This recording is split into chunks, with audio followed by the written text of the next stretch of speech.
ഇന്നലെയാണ് ആദ്യമായിട്ട് ഒരു എവിക്ഷൻ കണ്ട് വിഷമം തോന്നിയത്. ജിഷിൻ്റെ എവിക്ഷൻ കണ്ടിട്ടാണ് വിഷമം തോന്നിയത്. കാരണം ജിഷിൻ എനിക്ക് ഇഷ്ടമുള്ള ഒരു കണ്ടസ്റ്റൻ്റ് ആയിരുന്നു. പ്രത്യേകിച്ച് അവിടെ എല്ലാ കാര്യത്തിലും ആക്റ്റീവായിട്ട് നിൽക്കുകയും ലോജിക്കലി കാര്യങ്ങളെ സമീപിക്കുകയും അതേപോലെ എല്ലാവരുടെ അടുത്തും ഒരു ഫ്രണ്ട്ഷിപ്പ് കീപ്പ് ചെയ്യുകയും ചെയ്യുന്ന ഒരാളായിരുന്നു ജിഷിൻ. ആരോടും അങ്ങനെ പ്രത്യേകിച്ചൊരു വൈരാഗ്യമോ ദേഷ്യമോ പുള്ളി കാണിച്ചിട്ടില്ല. പോസിറ്റീവായിട്ടാണ് ജിഷിൻ ആ ഹൗസിൽ നിന്ന് ഇറങ്ങിയത്. ജിഷിൻ പലപ്പോഴും ദേഷ്യപ്പെടുകയും വേണ്ടാത്ത വാക്കുകളൊക്കെ പറയുകയും ചെയ്തിട്ടുണ്ട്. എങ്കിൽ പോലും ആൾക്കാർക്ക് ദേഷ്യം തോന്നാത്തൊരു കണ്ടസ്റ്റൻ്റ് ആയിരുന്നു. എന്തുകൊണ്ടാണ് ആൾക്കാർ ഇങ്ങനത്തെ കണ്ടസ്റ്റൻസിന് വോട്ട് ചെയ്യാത്തതെന്ന് എനിക്ക് മനസ്സിലായില്ല. പ്രത്യേകിച്ച് സാബുമാൻ, ലക്ഷ്മി, ആദില, ബിന്നി ഇവരൊക്കെ നിൽക്കുമ്പോഴത്തേനും ഇങ്ങനെ പോകേണ്ടതല്ലായിരുന്നു. അഭിലാഷിനെ എനിക്ക് അത്ര ഇഷ്ടമൊന്നും അല്ല. അതുകൊണ്ട് അഭിലാഷ് പോയതിൽ എനിക്ക് വലിയ വിഷമമൊന്നും തോന്നിയില്ല. പക്ഷേ എങ്കിലും ഒനീൽ നിൽക്കുമ്പോഴത്തേനും അഭിലാഷ് പോകേണ്ടതല്ലായിരുന്നു. ഒനീലിന് ഇമ്മ്യൂണിറ്റി ഉള്ളതുകൊണ്ട് രക്ഷപ്പെട്ടു പോയതാണെന്നാണ് എനിക്ക് തോന്നുന്നത്. അല്ലെങ്കിൽ ജിഷിനും അഭിലാഷിനും മുന്നേ ഒനീലായിരുന്നു പോകേണ്ടതെന്നാണ് എൻ്റെ ഒരു അഭിപ്രായം.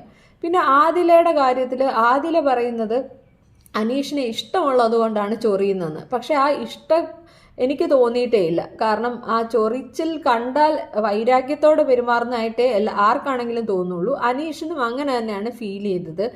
അത് വളരെ ലൈറ്റായിട്ട് എടുത്തത് ശരിയായില്ല. ശരിക്കും പുറത്ത് ആദിലേക്ക് നല്ലൊരു ഹെയ്റ്റ് ഉണ്ട് ഈ ഒരു സ്വഭാവത്തിൻ്റെ പേരിൽ. മാത്രമല്ല, നമുക്ക് ഇപ്പോൾ എത്ര ഇഷ്ടപ്പെട്ട് നമ്മൾക്ക് ഇഷ്ടപ്പെട്ട പോലെ ഒരാളെ ചൊറിയുന്നത് മറ്റേ ആൾ അത് എൻജോയ് ചെയ്യുന്നില്ലെങ്കിൽ ആ ബൗണ്ടറി കീപ്പ് ചെയ്യേണ്ട ഒരു ഉത്തരവാദിത്വം ആദിലേക്കുണ്ട്. അത് അടിച്ചേൽപ്പിക്കാൻ പറ്റില്ല ആരുടെ പുറത്തും. അപ്പം ആദിലെ ഒട്ടും തന്നെ ജസ്റ്റിഫൈ ചെയ്യാൻ പറ്റില്ല. പക്ഷേ എന്തുകൊണ്ടോ അവിടെയുള്ള എല്ലാവരും ആദിലെ വൈറ്റ് വാഷ് ചെയ്യുന്നതായിട്ടാണ് കണ്ടത്. ശരിക്കും ആദിലയ്ക്ക് ദേഷ്യത്തോടെ തന്നെ പെരുമാറുന്നതായിട്ടാണ് തോന്നിയത്. അവിടെ ആര്യനാണ് ആദിലയുടെ ഈ കാര്യം ചർച്ച ചെയ്തുകൊണ്ടിരുന്ന സമയത്ത് വളരെ പുച്ഛത്തോടെ മുഖഭാവം വെച്ചുകൊണ്ടിരുന്നത്. അത് മോഹൻലാൽ നോട്ടീസ് ചെയ്യുകയും ആര്യൻ്റെ അടുത്ത് ചോദിക്കുകയും ചെയ്തു. ആര്യൻ അവിടെ നന്നായിട്ട് അതിന് ഉത്തരം പറയുകയും ചെയ്തു. എനിക്ക് ആര്യൻ്റെ ആ മറുപടി ഇഷ്ടപ്പെട്ടു.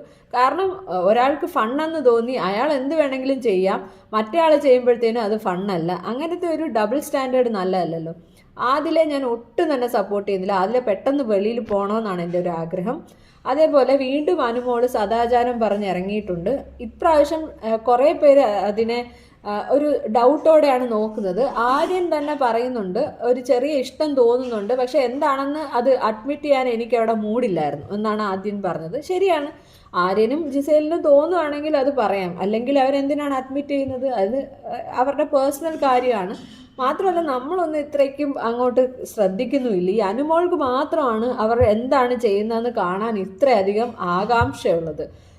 അനുമോളെ അവിടെ ഷാനവാസ് കറക്റ്റായിട്ട് വഴക്ക് പറയുന്നുണ്ട്. നിനക്ക് നിൻ്റെ കാര്യം നോക്കിയാൽ പോരെ, എന്തിനാണ് ഇതിൻ്റെ അകത്തൊക്കെ ഇടപെടുന്നതെന്ന്. അത് തന്നെയാണ് എനിക്കും പറയാനുള്ളത്.